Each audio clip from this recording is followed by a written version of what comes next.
سلام الله عليكم أعزائي تلاميذ سنة ثالثة متوسط. أهلا وسهلا بكم معي من جديد. أعزائي متابعي القناة الجدد، أهلا وسهلا بكم معي إخوتي، شرفتوني ونورتوني. ما تنسوش من فضلكم دعم القناة بالضغط على زر الاشتراك وكذلك تفعيل الجرس حتى يصلكم جديد الدروس بإذن الله. نواصل أحبتي درس اليوم صفحة رقم 79. راح نشوفوا مع بعض درس l'expression du temps, les connecteurs chronologiques. يعني l'expression du temps هو التعبير عن الزمن، ولي كونيكتور كرونولوجيك هي الكلمات أو العبارات التي نستعملها في الترتيب الزمني، أو يعني ترتيب الأحداث ترتيبا زمنيا. تابعوا معي. Les paysans algériens exploités par les colons français se mirent en grève. يعني الفلاحون الجزائريون المستغلون من طرف المعمرين الفرنسيين قاموا بإضراب. À la fin de la première journée, vers 5 heures de l'après-midi, une grande assemblée se tint en bordure de la route nationale. Plus de 500 فلاح étaient présents. يعني في نهاية اليوم الأول حوالي الساعة 5 في المساء أو بعد الزوال كان هناك تجمع كبير على حافة الطريق الوطني. أكثر من 500 فلاح كانوا حاضرين. Au moment où les groupes commençaient à se séparer, un métayer s'engagea à donner satisfaction à leurs revendications. في الوقت أو في وقت أين بدأت المجموعات، يعني مجموعات الفلاحين في التفرق أو في التفرقة، كان هناك مزارع يعني بدأ في إبداء يعني الموافقة لتلبية مطالبهم. Le lendemain matin, 2 délégations de travailleurs de la ville vinrent les saluer et les assurer de leur solidarité. وفي الغد صباحا وفدان من عمال المدينة قدموا حتى يحيوا الفلاحين ويطمئنوهم ويتضامنوا معهم. Après 3 jours, à Hanaya seulement, ils étaient un millier qui avaient suspendu tout travail. La grève gagnait de proche en proche. يعني 3 أيام فيما بعد. حنايا هذه منطقة في منطقة حنايا فقط كان هناك حوالي 1000 من الفلاحين أو العمال الذين علقوا كل الأعمال.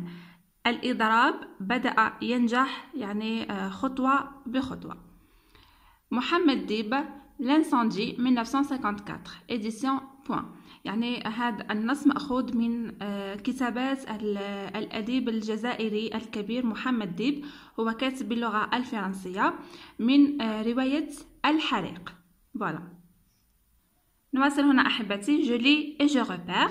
Premièrement, quelle indication les groupes de mots en gras te donnent-ils؟ ما هي المؤشرات التي تعطيها مجموعة الكلمات المكتوبة بالخط الأسود الغليظ؟ يعني في هذا النص كما راكم تشوفوا عندنا à la fin de la première journée vers 5 heures de l'après-midi، عندنا كذلك au moment où les groupes commençaient à se séparer، le lendemain matin، وعندنا après 3 jours. يعني هاد العبارات واش نفهموا منها؟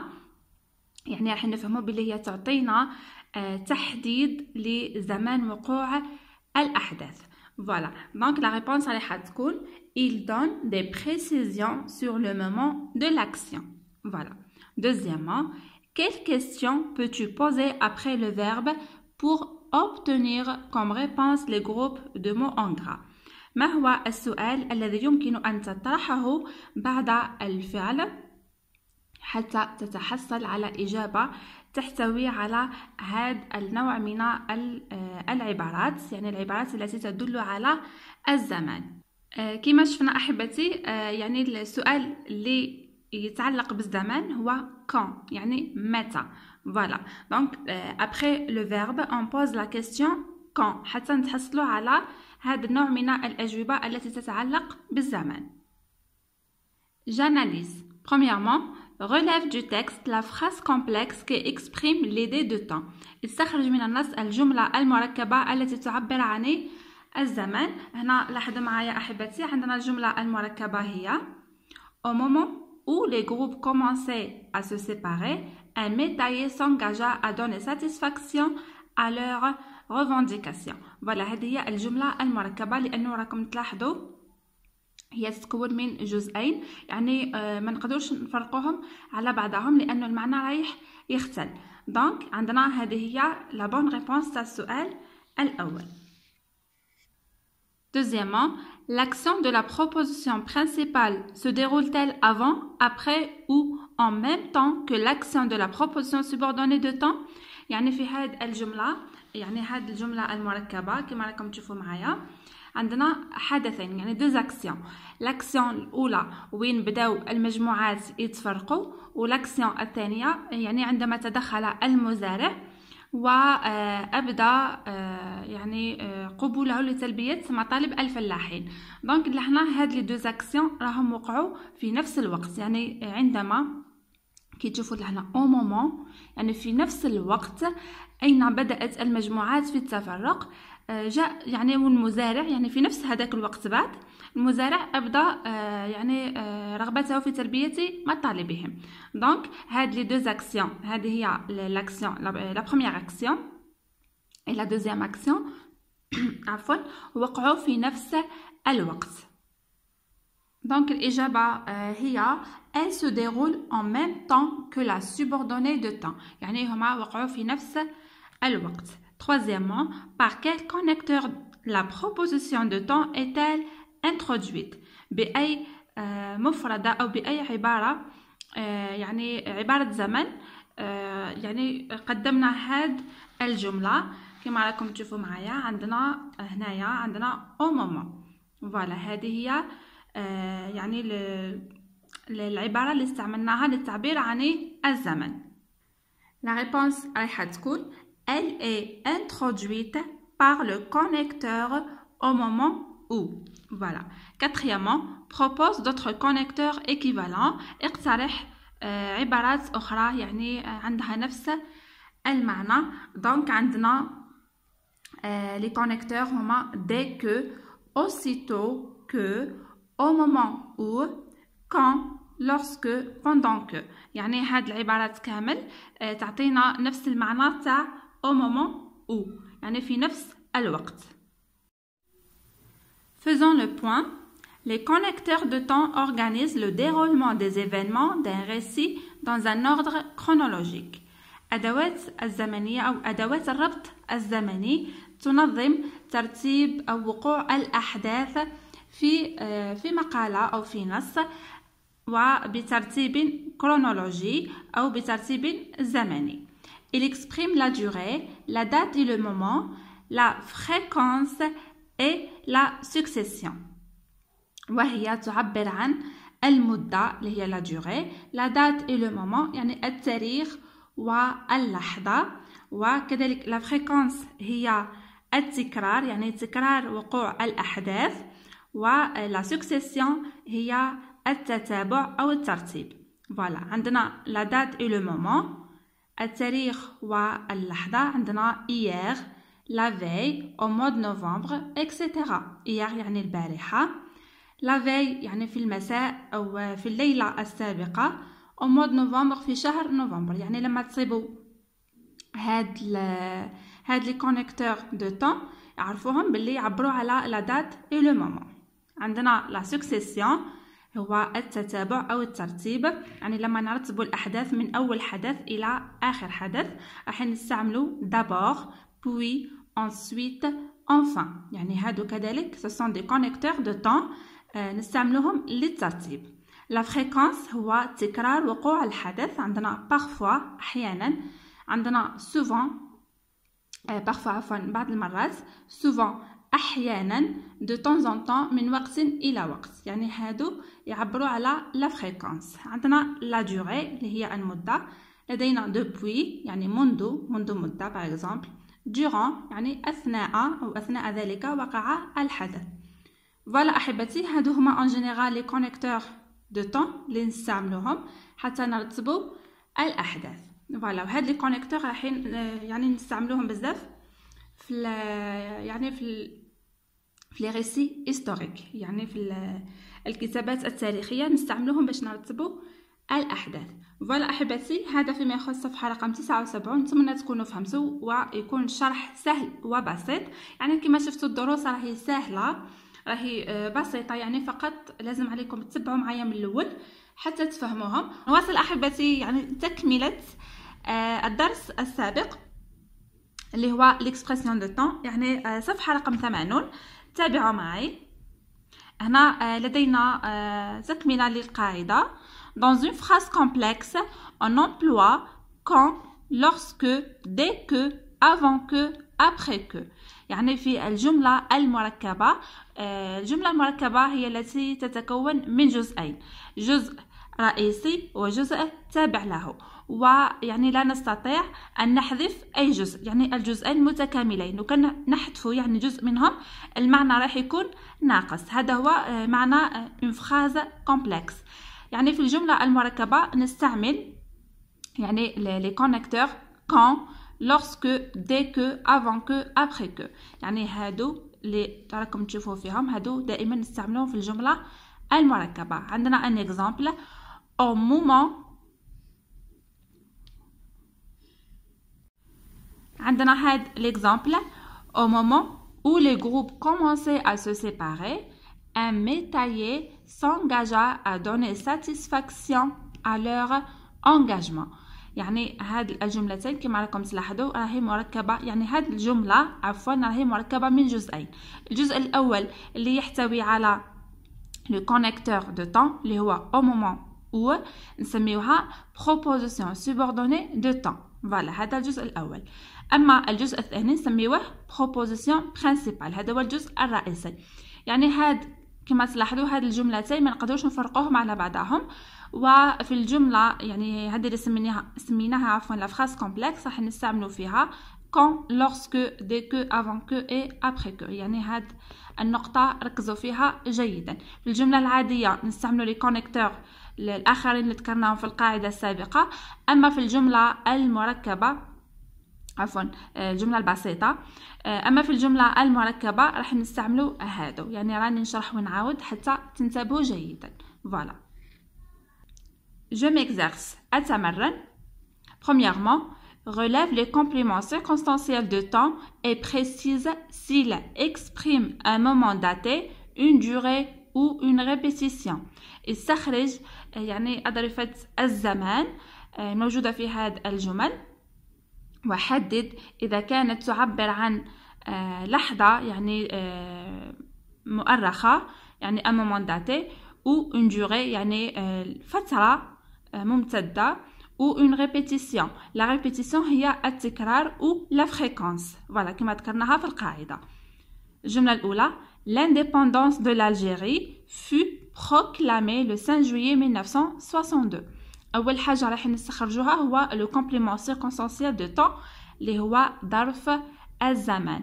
ظرف الزمان هو العبارة التي تدل على الزمن. كما هنا عندنا le 5 juillet 1962، هذا هو le complément circonstanciel de temps. هنايا المعنى تاعو يعني يعطينا une date، c'est un moment daté. voilà يعني هذا راهو تاريخ. Deuxièmement, la guerre de libération nationale dura 7 ans et demi. حرب التحرير الوطنية دامت 7 سنوات ونصف. هنا لاحظوا معايا complément circonstanciel de temps هو 7 ans et demi، 7 سنوات ونصف. هاد 7 سنوات ونصف يعني واش نفهموا منها؟ نفهموا منها باللي c'est une durée، هي مدة استمرت ل7 سنوات ونصف. voilà. Ensuite, chaque année, nous célébrons l'anniversaire du déclenchement de la lutte armée. كل سنة نحتفل بذكرى اندلاع الكفاح المسلح. la lutte هي كفاح، armée هو المسلح، و le déclenchement هو الاندلاع. voilà. هنا لاحظوا معايا le complément circonstanciel de temps هو chaque année، كل سنة. هنا كي نقولوا كل سنة و chaque année واش نفهموا منها؟ نفهموا la répétition. voilà. ou la fréquence يعني كل عام راح يتكرر هذا الحدث، يعني الاحتفال بذكرى اندلاع الكفاح المسلح. Dernièrement, au petit matin, les moudjahidines se rendirent sur les lieux du combat. ذات صباح أو في صباح باكر المجاهدون وصلوا إلى مكان المعركة. دونك هنا عندنا لو كومبليمون سيركونستانسيال دو طون هو au petit matin. هنا لو بوتي ماتان هذا واش يحدد لنا؟ ماهوش تاريخ وماهوش اون دوري وماهوش اون ريبيتيسيون. دونك سي ان مومون، فوالا هو لحظة يعني أو جزء من اليوم. فوالا أتمنى أحبتي تكونوا فهمتوني، يعني راهي سهلة فقط القليل من التركيز. Deuxième exercice. Complète les phrases suivantes par le connecteur qui convient. Dès que, pendant que, avant que, quand et lorsque. أكمل الجمل التالية بالعبارة المناسبة. عندنا dès que, pendant que عفوا, avant que, quand et lorsque. هنا عندنا مجموعة من الجمل. هنا راهي جمل مركبة. ce sont des phrases complexes. على هذه طلب منا أننا نحطوا هاد لي كونيكتور فوالا كما شفنا في القاعدة. لازم عليكم فقط تقراو الجملة تفهموا المعنى، رايحين تقدروا تحطوا يعني le connecteur qui convient. Voilà. Les combattants rejoignent le maquis, le soleil ne se lève. يعني المحاربون التحقوا بالجبل يعني قبل طلوع الشمس. Voilà. هنا راح نديرو avant que يعني قبل ما تطلع الشمس. هنايا avant que. Les uns chantaient l'hymne national, les autres brandissaient le drapeau algérien. البعض كانوا ينشدون النشيد الوطني والآخرون كانوا يعني يقومون بإصعاد العلم الجزائري عفوا. اللي هنا كما راكم تشوفوا عندنا دو زاكسيون اون ميم طون، يعني كاين مجموعه تنشد النشيد والمجموعه الاخرى كانوا يقومون باصعاد العلم. دونك لهنا نديرو بوندون كو عندما كان المجموعه كانت تنشد النشيد الاخرون كانوا مع العلم الجزائري. دونك هنايا راح تجي بوندون كو. La Moudjahida Bikabaya a déclaré: La foi et le sens du sacrifice guidaient mes pas. Je transportais les lettres et l'argent aux Moudjahidines. يعني المجاهدة اسمها بكبايا صرحت الإيمان والإحساس بالتضحية كان يقودان خطواتي عندما كنت أنقل الرسائل والنقود إلى المجاهدين. هنا راح تجي lorsque. Voilà. يعني du sacrifice guidait mes pas lorsque je transportais les lettres. Voilà. عندما كنت أنقل الرسائل. الجملة الأخيرة. L'indépendance a été proclamée. Tout le monde est sorti dans les rues pour manifester sa joie. الاستقلال أعلن. كل الناس خرجوا إلى الطرقات والشوارع حتى يتظاهروا ويعبروا عن فرحتهم. هنايا راح نستعملوا لو كونيكتور quand يعني عندما أعلن عن الاستقلال. Quand l'indépendance a été proclamée, tout le monde est sorti dans les rues pour manifester sa joie. فوالا احبتي هنا هاد لي كونيكتور ما عليكم فقط تقراو الجمل تفهموا معنى الجمله ثم راح تقدروا يعني تحطوا الكونيكتور المناسب. يبقى لنا هنا احبتي العنصر الاخير جيكري اكتبوا. rédige une phrase avec chacun des connecteurs suivants. dès que, quand. اكتب جمله يعني تستعمل فيها كل من هاد لي كونيكتور. عندنا dès que معناتها عندما، وكون كذلك معناتها يعني عندما. عندهم تقريبا يعني نفس المعنى.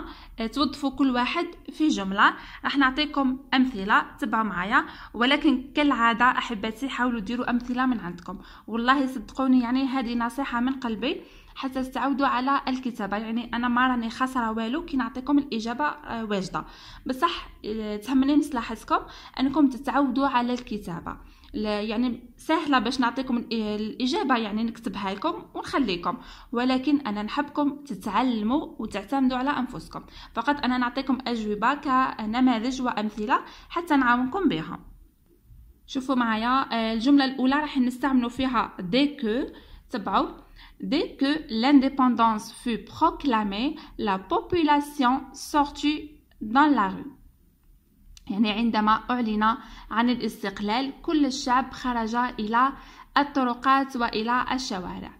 الجملة الثانية: Quand les moudjahidines ont déclenché la révolution armée, le gouvernement a envoyé des renforts en Algérie. عندما أعلن المجاهدون أو عندما قاموا بأول خطوة للثورة المسلحة، الحكومة الفرنسية يعني أرسلت لي رونفور en Algérie، يعني باش تساعد الجيش تاعها حتى يقاوموا الجزائريين. فوالا أحبتي، هذا فيما يخص هذه الأمثلة. بهذا نكون وصلنا لنهاية هذه الصفحة. كالعادة أحبتي ما تنساوش بارتاج لي فيديو، ما تنساوش الضغط على زر الجيم، وكذلك اللي مازال ماهوش مشترك معنا في القناة يشترك، يعني باش ننضموا إلى العائلة تاعنا أو تكبر العائلة بإذن الله. راني فرحانة بكم بزاف بزاف، يعني ربي يوفقكم ويفرحني بكم انتم تاني. بهذا أترككم في رعاية الله وحفظه، وسلام الله عليكم.